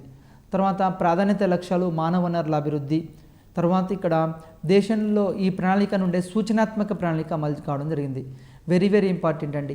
ఏడవ పంచవర్ష ప్రణాళిక నుండి సూచనాత్మక ప్రణాళికలను అమలు చేయడం జరిగింది. సూచనాత్మక ప్రణాళిక ఎప్పుడు అభివృద్ధి చేశారంటే సెవెంత్ ప్లాన్లో. ప్రభుత్వ రంగం యొక్క వాటా ఎంత అంటే ఇక్కడ 4,34,100 కోట్లు. తర్వాత కేటాయింపులు శక్తికి 27%, రవాణాకు 21%. అదేవిధంగా వృద్ధి రేటు లక్ష్యం ఎంత అంటే 5.6, కానీ సాధించింది ఏంటంటే 6.8. ఇక్కడ అనుకున్న దానికంటే ఎక్కువ విజయవంతం కావడం జరిగింది ఈ ప్రణాళిక కూడా. నెక్స్ట్ తొమ్మిదో పంచవర్ష ప్రణాళిక. ఈ యొక్క తొమ్మిదో పంచవర్ష ప్రణాళిక 1997 నుంచి 2002. దీని యొక్క ముఖ్య లక్ష్యం ఏంటంటే సాంఘిక న్యాయం, సమానత్వంతో కూడిన వృద్ధి. ఇది వెరీ వెరీ ఇంపార్టెంట్. తొమ్మిదో పంచవర్ష ప్రణాళిక యొక్క ప్రధాన లక్ష్యం ఏంటంటే సాంఘిక న్యాయం, తర్వాత సమానత్వంతో కూడిన వృద్ధి. దీంట్లో కూడా ఉత్పాదకత, ఉద్యోగిత, ప్రాంతీయ అభివృద్ధి, తర్వాత స్వావలంబన ప్రధాన అంశాలు. తర్వాత పేదరిక నిర్మూలన, ఉపాధి కల్పనపై మరియు వ్యవసాయంపై ప్రత్యేకమైన వృద్ధి, అంటే ఇక్కడ ప్రత్యేకమైన దృష్టి కేటాయించడం జరిగింది. లక్ష్యాలు సాంఘిక న్యాయంతో కూడిన వృద్ధి. ఇంతకుముందే చెప్పాము సాంఘిక న్యాయంతో కూడిన వృద్ధి. పెట్టుబడులు ఎంత అంటే 8,59,200 కోట్లు కేటాయించారు. అదేవిధంగా వృద్ధి రేటు గ్రోత్ రేట్ లక్ష్యం ఎంత అంటే 7% అనుకున్నారు. తర్వాత సవరించింది ఏంటంటే 6.5% సవరించడం జరిగింది. నెక్స్ట్ 10th ప్లాన్ అండి. 10th ప్లాన్ 2002 నుంచి 2007 వరకు జాతీయ ఉత్పత్తిలో అభివృద్ధి రేట్లో 8% వృద్ధి రేటు సాధించాలని నిర్ణయించుకున్నారు. తర్వాత FDIs కింద ఎంత వచ్చినాయి అంటే 750 కోట్ల విదేశీ మారక ద్రవ్యం ఆకర్షించాలని ఇక్కడ లక్ష్యంగా పెట్టుకున్నారు ఒక ఏడాదిలో. అభివృద్ధి వ్యూహం ప్రభుత్వ పెట్టుబడులను కీలక రంగాలకు, సాంఘిక రంగాలకు పరిమితం చేసి ప్రైవేట్ పెట్టుబడులను ప్రోత్సహించడం. ఇక్కడ ప్రధాన లక్ష్యం ఏంటంటే ప్రైవేట్ పెట్టుబడులని ప్రోత్సహించడం. అదేవిధంగా నెక్స్ట్ ఈ ప్రణాళికలో ప్రాంతీయ అసమానతల నిర్మూలనకు రాష్ట్రీయ సమవికాస యోజనను 2002-03లో ప్రారంభించారు. తర్వాత 11వ పంచవర్ష ప్రణాళిక NDC సత్వర అభివృద్ధి సాధించాలి అంటే ఆర్థిక వృద్ధి రేటు 9% నిర్ణయించారు. ఇక్కడ నేషనల్ డెవలప్మెంట్ కౌన్సిల్ జాతీయ అభివృద్ధి మండలి ఏం చేసిందంటే 9%గా సాధించాలని. సమీకృత సత్వర ఆర్థిక అభివృద్ధి ప్రధాన లక్ష్యంగా ఇక్కడ నిర్ణయించడం జరిగింది. నెక్స్ట్ జీడిపిలో పన్నుల ద్వారా సేకరించే రాబడి ఏంటంటే 1% పెంచాలని లక్ష్యంగా నిర్ణయించుకున్నారు. అదేవిధంగా సబ్సిడీని తగ్గించాలని, అంటే దాని సబ్సిడీని తగ్గించాలని, ప్రణాళికేతర వ్యయాన్ని తగ్గించాలని లక్ష్యంగా పెట్టుకున్నారు. ఈ ప్రణాళికలో 6 విభాగాల్లో 27 జాతీయ లక్ష్యాలు నిర్దేశించుకున్నారు. ఈ ప్రణాళిక యొక్క పెట్టుబడి 36,44,718 కోట్లు. Next 12th plan. ఈ 12th ప్లాన్ 2012 నుంచి 2017 వరకు వేగవంతమైన సంతులిత అభివృద్ధిని సాధించడం ఈ ప్రణాళిక యొక్క లక్ష్యం. 12వ పంచవర్ష ప్రణాళిక ప్రధాన లక్ష్యం ఏంటంటే విద్య, వైద్యం, మౌలిక వసతులు, తర్వాత నైపుణ్యాల మీద కేటాయించారు. తర్వాత డాక్టర్ మన్మోహన్ సింగ్ అధ్యక్షతన ఇక్కడ 2011 ఏప్రిల్ 21న జరిగిన ప్రణాళిక సంఘం సమావేశం దీన్ని ప్రతిపాదించింది. తర్వాత ఎఫ్డిఐస్ని ఆకర్షించడము, తర్వాత సరళీకృత ఆర్థిక విధానాలను పాటించడం దీని లక్ష్యాలు. దీంట్లో కూడా ప్రధాన లక్ష్యం ఏంటంటే సమ్మిళిత వృద్ధితో కూడిన సమ్మిళిత వృద్ధి అనేది దీని యొక్క పంచవర్ష ప్రణాళికలు. అదేవిధంగా పేద ప్రజలకు విద్య, ఆరోగ్యం అందుబాటులోకి తీసుకురావడం. తర్వాత మనము ఈ ప్రణాళికల తర్వాత ఇప్పుడు బీజేపీ ప్రభుత్వం అధికారంలోకి వచ్చిన తర్వాత ప్రణాళికా సంఘాన్ని రద్దు చేసి నీతి ఆయోగ్ని ఇప్పుడు ప్రారంభించడం జరిగింది. కేంద్ర ప్రభుత్వం 2014 మధ్య కాలంలో ప్రణాళికా సంఘం పనితీరులో మార్పును చేసింది. ఎందుకు అంటే ఫెడరల్ విధానంలో ఇప్పుడు కేంద్రం, రాష్ట్రాలు అనుసంధానంతో నరేంద్ర మోడీ ఏం చేశారంటే రాష్ట్ర ప్రభుత్వాలకు కూడా అధిక ప్రాధాన్యత ఇవ్వాలనే ఉద్దేశంతో వికేంద్రీకృత విధానం అవసరమని నీతి ఆయోగ్ని తీసుకురావడం జరిగింది. అభివృద్ధి క్రింద అభివృద్ధి ఎట్లా ప్రారంభం కావాలంటే ఫస్ట్ గ్రామం, తర్వాత మండలం, తర్వాత రాష్ట్రం, తర్వాత దేశం, ఈ విధంగా ప్రారంభమయ్యి కేంద్ర రాష్ట్రాలు కలిసి పనిచేయాలనే ఉద్దేశంతో ప్రణాళికా సంఘాన్ని రద్దు చేసి నీతి ఆయోగ్ని ఏర్పాటు చేయడం జరిగింది. నీతి ఆయోగ్ అంటే ఇక్కడ వెరీ వెరీ ఇంపార్టెంట్ అండి, national institution for transforming India. ఇది వెరీ వెరీ ఇంపార్టెంట్. నీతి ఆయోగ్ జనవరి 1, 2015లో స్థాపించబడింది. Very very important. నీతి ఆయోగ్ జనవరి 1, 2015లో స్థాపించబడింది. ఎందుకు అంటే నూతన వ్యవస్థ నీతి ఆయోగ్ను ఏర్పాటు చేసింది. కేంద్రం పూర్తిగా దీని గురించి వివరించడం జరిగింది. ట్రాన్స్ఫార్మింగ్ ఇండియా, భారతదేశ అభివృద్ధి అజెండా రూపాంతరం చేయడం, అంటే భారతదేశ అభివృద్ధి ఎజెండా రూపాంతరం చేయడం అనే నినాదంతో నీతి ఆయోగ్ని ఇక్కడ రూపొందించడం జరిగింది.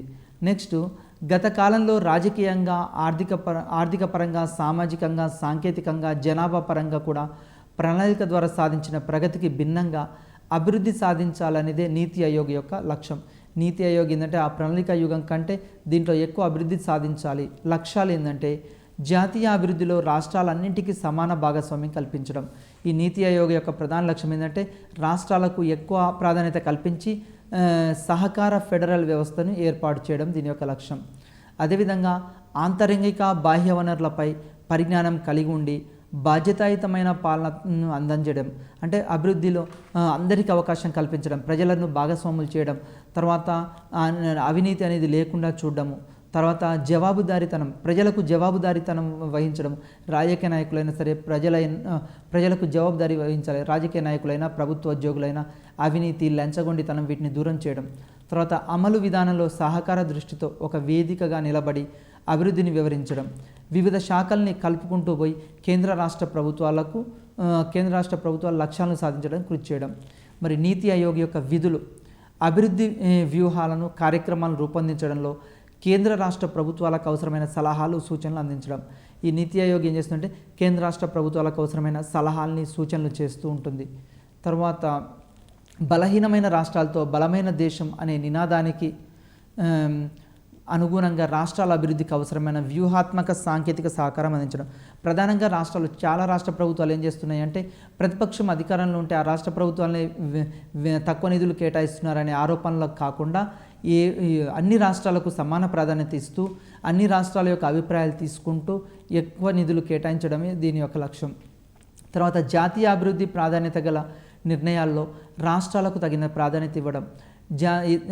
జాతీయ అభివృద్ధి ప్రాధాన్యత ఏదైనా అంశం అనుకుంటే ఆ అంశంలో రాష్ట్రాలకు ప్రాధాన్యత ఇవ్వాలని, అదేవిధంగా సహకార సమాఖ్య విధానాన్ని మరింత బలోపేతం చేయాలని దీని యొక్క లక్ష్యం.